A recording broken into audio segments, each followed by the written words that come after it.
10 वर्ष की मिनी की आंखों से नींद कोसों दूर थी। उम्र के हिसाब से दिमाग पर अनावश्यक दबाव की वजह से वह तनावग्रस्त हो उठी। दिन भर की बातों को उसने एक बार याद किया कि उससे कोई भूल तो नहीं हुई। उसने सुबह से अपने कार्यों को याद करके सोचने का सिलसिला शुरू किया। सुबह उठते ही पीठ पर पुस्तकों का बोझ लादकर वह स्कूल गई। स्कूल पहुंचने तक पीठ में दर्द होने लगा।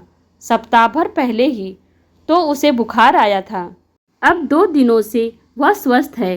कुछ कमजोरी तो कुछ नींद न पूरी होने के कारण नींद से पलकें झुकने लगी। शिक्षिका ने उसे झिड़के देकर क्लास से बाहर निकाल दिया। कड़ाके की ठंड पड़ रही थी। वह शीतलहरी में बरामदे में वह ठंड से कांपने लगी। स्कर्ट पहनने की वजह से पैर एकदम ठंडे हो गए। मैम, ठंड लग रही है, अंदर आ जाऊं? बहुत ही संकोच एवं विनम्रता से उसने पूछा। नहीं, बहुत ही रुखाई से शिक्षिका ने जवाब दिया। ठंड से कांपती वह पूरे पीरियड यही सोचती रही कि मैम ने उसे अंदर आने की अनुमति क्यों नहीं दी।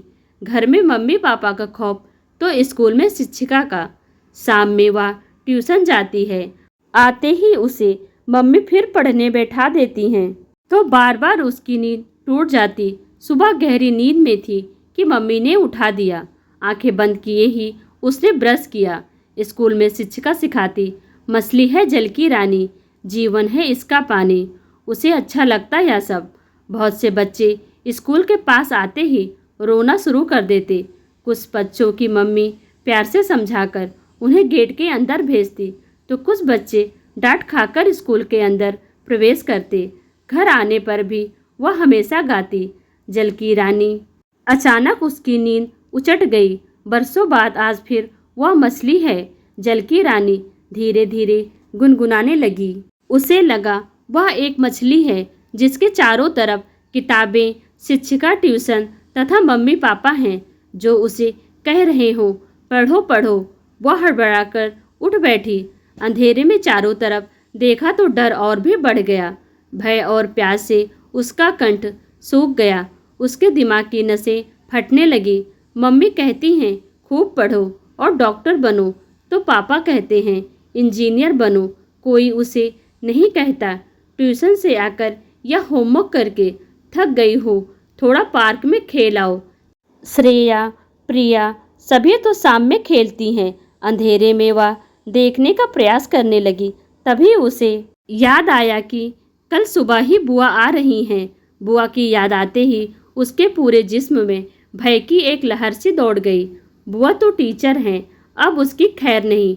वह तो उसे हर वक्त पढ़ाती रहेंगी और ठंड में बाहर निकाल देंगी।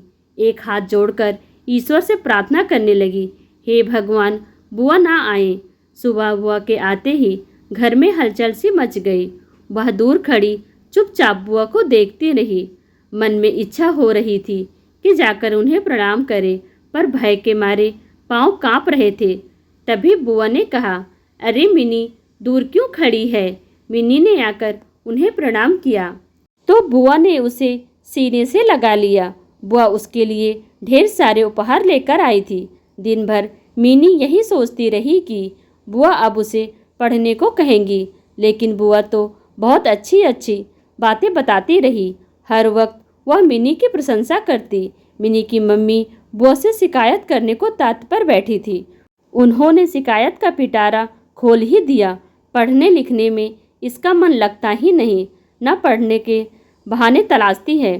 पार्क में खेलते बच्चों को देखती रहती है। हर वक्त खोई खोई सी रहती है। कैसी मुरझा सी गई है। इसकी टीचर तथा हम सभी इसके दुश्मन किताबों को तो यह देखना तक नहीं चाहती। अरे भाभी, अब बस भी करो, यह तो बड़ी अच्छी बेटी है। अच्छा मिनी, तुम कौन कौन से खेल जानती हो? मिनी को पास बिठाते हुए बुआ ने पूछा। मिनी चुपचाप बुआ का मुंह देखती रही। आखिर वह क्या जवाब दे? खेलने का उसे कोई मौका ही नहीं दिया गया था। बुआ स्थिति का अवलोकन करके सारी बात समझ गई। उन्होंने प्रसंग को बदल दिया। मिनी आश्चर्य में पड़ गई। बुआ टीचर हैं, पर पढ़ने लिखने की बातें नहीं करती। कितनी मनोरंजक घटनाएं दिन भर सुनाती रही। शाम में मिनी को लेकर वह पार्क चली गई। बच्चों के बीच उसे खेलने को छोड़ दिया और वहीं घास पर बैठ गई। मिनी का उत्साहवर्धन करती रही और घर जाकर भी उसकी प्रशंसा सबसे की। मिनी का आत्मविश्वास बढ़ाने का हर संभव प्रयास किया। पार्क से लौटते ही मिनी स्वयं ही होमवर्क करने में लग गई। मिनी के मम्मी पापा यह सब देखकर आश्चर्यचकित थे। मिनी को तो वे समस्याग्रस्त बच्ची समझते थे। कितने डॉक्टरों को दिखाया था, उनसे रहा नहीं गया तो एकांत में पूछ ही लिया, आपने कौन सा जादू कर दिया? बुआ ने बहुत ही संयम भरे स्वर में कहा। खेलने खाने की उम्र में उसके दिमाग और शरीर पर इतना अधिक बोझ लाद दिया गया कि उसके भीतर दहशत समा गई। शिक्षक तथा आप सभी उसे शत्रु लगने लगे थे। अभी भी कुछ नहीं बिगड़ा है। उसके सुंदर भविष्य की जिम्मेदारी आप लोगों पर है।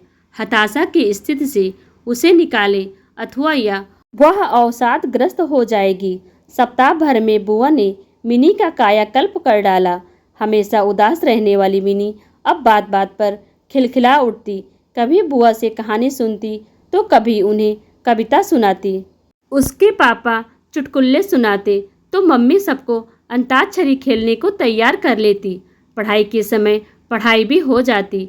जिस विषय में मिनी को कठिनाई महसूस होती उसमें वह बुआ से मदद ले लेती। पारिवारिक माहौल बेहद खुशनुमा हो उठा। बुआ के जाने का समय आते ही सभी उदास हो गए। मिनी के मम्मी पापा बुआ के प्रति बेहद कृतज्ञ थे। जो मिनी बुआ के न आने की प्रार्थना ईश्वर से कभी कर रही थी, उसी ने बुआ के सीने से लगकर कहा, बुआ फिर आना।